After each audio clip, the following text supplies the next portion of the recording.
This week, Amon-Ra St. Brown said the Lions felt like they let the Ford Field crowd down in their loss against Seattle. He said they needed to make it up to them today against Atlanta. Well, those fans showed up once again, and the Lions followed through. How good has Sam Laporta been, Lions' second-round draft pick, producing right away? The rookie tight end with the 45-yard touchdown, the first of his NFL career, 18 catches through 3 games. That leads the entire NFL. Last week, Jared Goff broke that interception-free streak. Today, unfortunately, he adds another. Multiple times after the game, though, he lamented just how bad of a throw that was. But he also said it's about how you bounce back. So here's how Goff bounces back. A quarterback keeper for a 23 lead. A 3-yard touchdown run as he jumps into the stands to celebrate with those fans there. The defense has been somewhat subpar through the first 2 games, but if you look at the numbers, not today. Aidan Hutchinson with 2 sacks as a team, 7 sacks and 11 tackles for loss. The Lions lean on defense in Detroit. Aidan Hutchinson breaking out the stanky leg as the Lions beat the Falcons 20-6 at home. There for the win is Brad Galli. It is a much different scene than what we witnessed at Ford Field just 1 week ago. Aidan said he's been thinking about that stanky leg for 3 weeks now because he didn't get that sack until the 4th quarter. Dan Campbell said that defense, allowing just 6 points in today's NFL, that is very difficult. So too is getting his team back in order after a difficult loss last week. But he said throughout the week, he was probably a little bit difficult to deal with.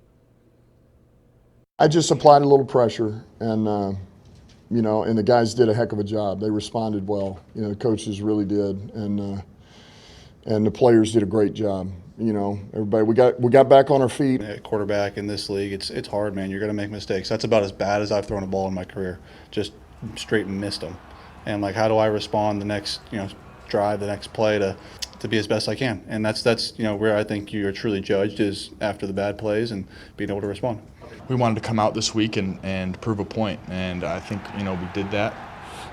But I mean, it's only 1 game, so this is going to be a consistent, long battle that we're going to have to do with our defense. So I don't think we're getting too high. I'm not, it's exciting, but with the loss last week, win this week, it's just the ebbs and flows of the game. So you got to stay consistent with it.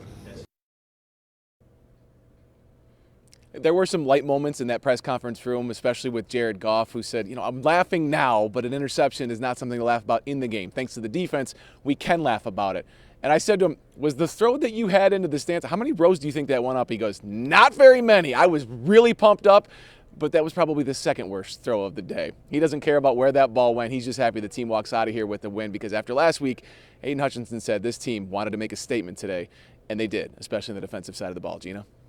And that statement could not come at a better time with the short turnaround leading to Lambeau in prime time on Thursday. I know there was a lot of questions up in the air after that loss to Seattle, so this win at home coming at the perfect time. Thank you so much, Brad Galli. We appreciate it, and we'll have more from you later on.